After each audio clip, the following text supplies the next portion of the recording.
My name is Emma, and I'm 32 years old. I've always been the responsible one in my family. After our parents passed away in a car accident when I was 24, I took over everything. Bills, rent, groceries. My younger sister Lily was only 18 at the time, and she was still in college. I didn't think twice. I just stepped up. I worked 2 jobs for years, one full-time in an office and a part-time remote job at night, just to keep us going. I paid for her tuition, her books, her clothes, even her vacations during spring break. I was proud of her when she graduated. I thought, finally, things will get better. I thought she would stand beside me like I had stood for her. But I was wrong. Lily got engaged last year to a man named Jason. She wanted a big wedding, flowers, designer dress, ballroom venue, all of it. She didn't have the money, but she looked at me and said, "You've always taken care of me. Can you handle this too?" And I did. I booked the venue, paid deposits, bought her dress, even arranged the honeymoon.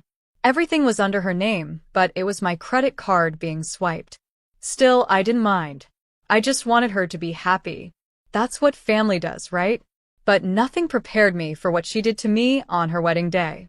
The wedding day arrived, and everything looked perfect. The ballroom was glowing with fairy lights, white roses lined the aisles, and soft music played as guests sipped champagne. People kept complimenting Lily's dress, the decorations, and the venue. She smiled and soaked it all in like a queen.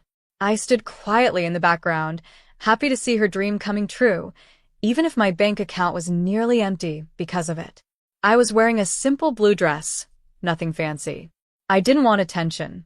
I was just there to support my sister. I smiled at guests, helped the bridesmaids, even checked on the cake delivery to make sure nothing was out of place. Everything was perfect, or so I thought. Right before the reception started, Lily came up to me with this strange, cold look in her eyes. "Emma," she said, "please don't act clingy tonight. This is my big day. I don't want people thinking you're the one who made this happen.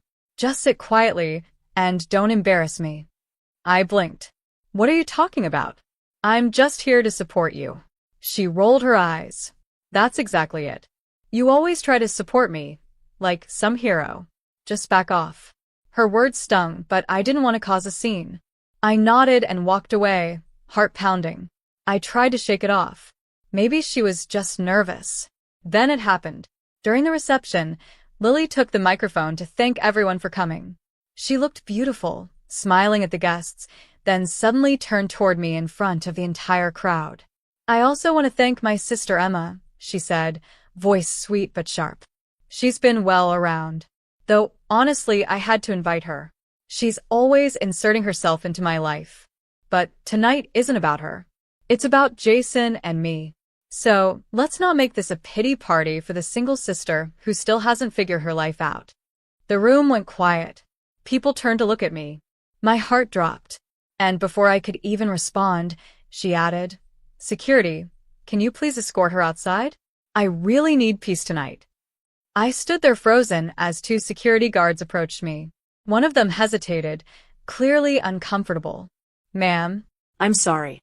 the bride asked. I didn't fight. I didn't argue. I just looked at Lily, who had already turned her back to me. So I left. But what she didn't know, what no one knew, was that every single vendor that night was booked under my name, my cards, and my contracts. And as I walked out into the cold night air, I took out my phone and started making the calls. The first call I made was to the catering company. "Hi, this is Emma Carter," I said, my voice calm but firm. "Cancel the remaining service at the Monroe Ballroom tonight. Stop all food and beverage immediately. I'm the paying client, and I'm terminating the service due to breach of trust." The woman on the other end hesitated. "Is this about the incident you mentioned in the earlier email?" "Yes," I replied. "Do you need me to send it in writing again?" "No, ma'am." "We'll begin packing up right now." I ended the call and took a deep breath. Next was the DJ, then the flower vendor, then the lighting crew.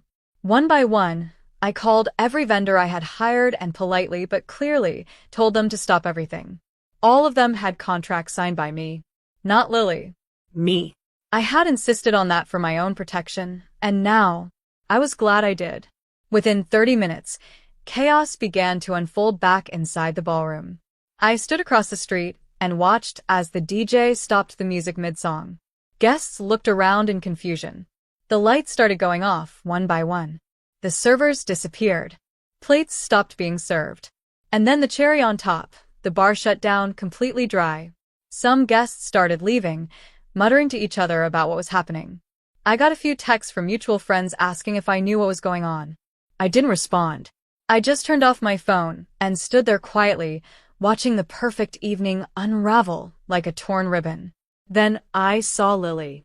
She stormed outside in her heels, makeup smudged, eyes full of panic. She spotted me standing in the shadows near the street lamp. "What did you do?" she hissed. I stared at her, feeling years of hurt, exhaustion, and betrayal finally hit me all at once. "You humiliated me in front of everyone," I said softly. "You threw me out of the wedding I paid for. So I simply stopped paying." "You can't do this," she shrieked. "This is my day." "No," I said. "This was my money, my kindness." And you spat on it. "Enjoy the rest of your night, Lily. I'm done." She stood there, frozen, as I turned and walked away. She screamed something behind me, but I didn't hear it. I was already gone. What I didn't know yet was that this was only the beginning. The next morning, I woke up to a flood of missed calls, voicemails, and messages. Most of them were from Lily. Some were from relatives. A few were from vendors demanding full payment, now that services had been halted midway through the event. But I didn't panic. All the contracts had my name, yes, but I also had written clauses in each one about early termination due to mistreatment or breach of agreement. I had the receipts, the texts, the humiliation, all documented. I sent a single group email with the evidence and attached cancellation clauses. My phone didn't ring again. Around noon, I received an unexpected message on social media. It was from a woman named Kelsey. I didn't recognize her at first, but then I saw her profile.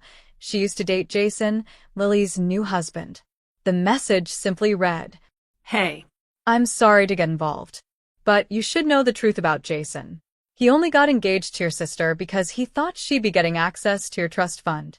He told me so himself. He thought you'd eventually hand it over. Please be careful." My stomach twisted. I quickly messaged back, asking for more details. Kelsey didn't hesitate. She sent screenshots.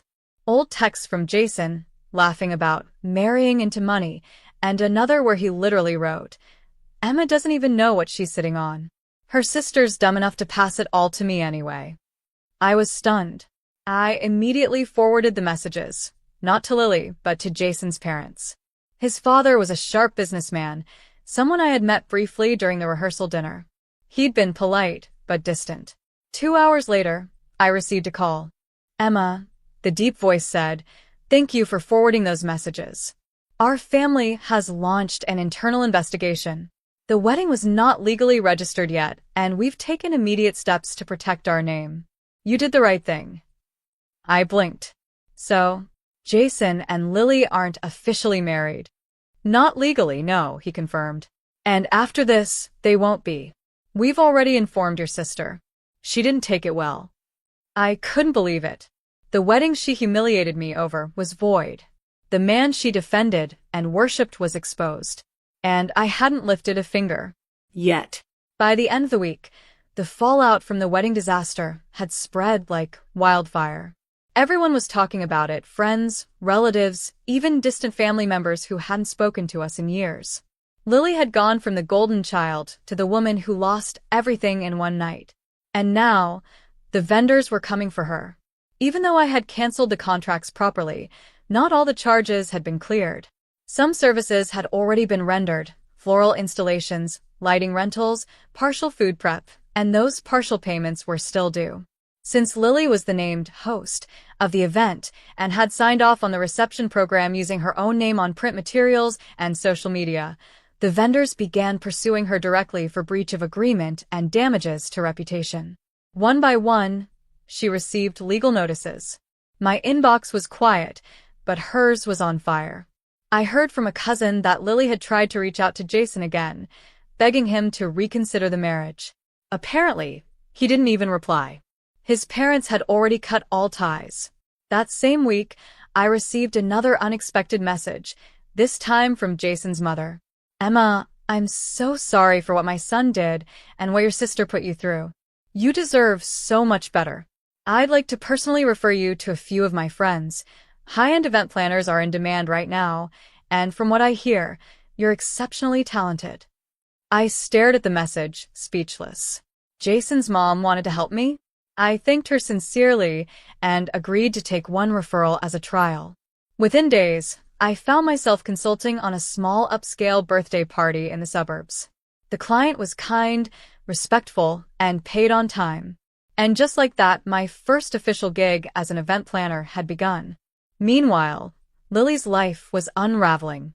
She had maxed out her own credit cards trying to keep up appearances and now had no groom, no money, and no support.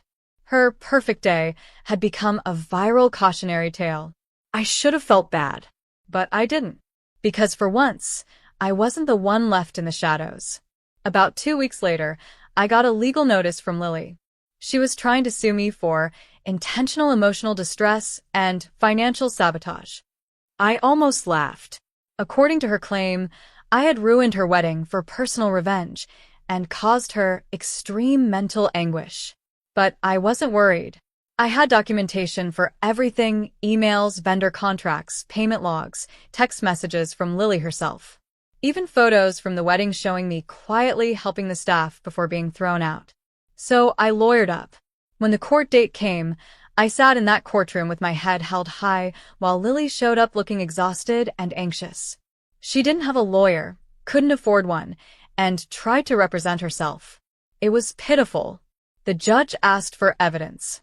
I presented everything: signed contracts with my name, screenshots of Lily's messages where she mocked me, and proof that I had legally terminated the services after being publicly humiliated and ejected.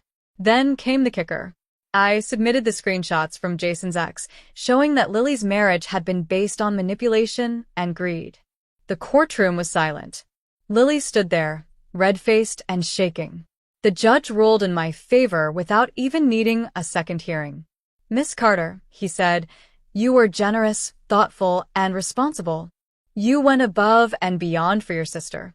The court sees no wrongdoing in your actions. Case dismissed with prejudice.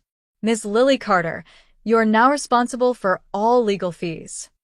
I exhaled slowly as Lily collapsed into the courtroom bench, her face buried in her hands. Afterward, she tried to catch me in the hallway, asking if we could talk. I stopped for just a second, looked her in the eyes, and said, "You kicked me out of the wedding I built for you. Now you can live with what you destroyed." And I walked away. After the court case, my peace finally began. I took the referrals Jason's mother had given me and slowly started booking more clients. At first, it was just birthdays and small gatherings. But within a few months, I was planning charity galas, corporate retreats, and even a city councilman's daughter's engagement party. Word spread fast. She's the girl who built a whole wedding, got kicked out, and let it fall apart with just a few phone calls. It became a kind of legend. People admired the quiet power I had shown that night, and some even called me a revenge planner. Not because I was bitter, but because I knew how to stand my ground. I eventually left my old day job and launched my own company, Carter and Company Events. It was the first time my name stood for something that was mine. I moved into a small townhouse with big windows and a sunny kitchen. It wasn't fancy, but it was mine. No one barged in asking for help. No one treated me like a doormat. I had learned something valuable. Giving is beautiful, but only when it's valued. As for Lily, I stopped keeping tabs on her. But people talked. She sold her car. She moved back into a friend's basement. And the vendor she owed? They didn't forget. Some even took her to small claims court. Last I heard, she was working 2 jobs and still trying to crawl out of debt. She sent me one message months later. "Emma, I'm sorry. I was selfish and blind. I miss you." I never replied. Not because I hated her, but because I had finally let go. She had her chance, many in fact, and she threw them away. My silence was the closure I needed. Now, every time I walk into a ballroom I've designed, every time a bride hugs me at the end of her perfect night, every time a guest whispers, "This is the most beautiful event I've ever seen," I smile quietly to myself. Because I know where I came from, and I know exactly who I've become.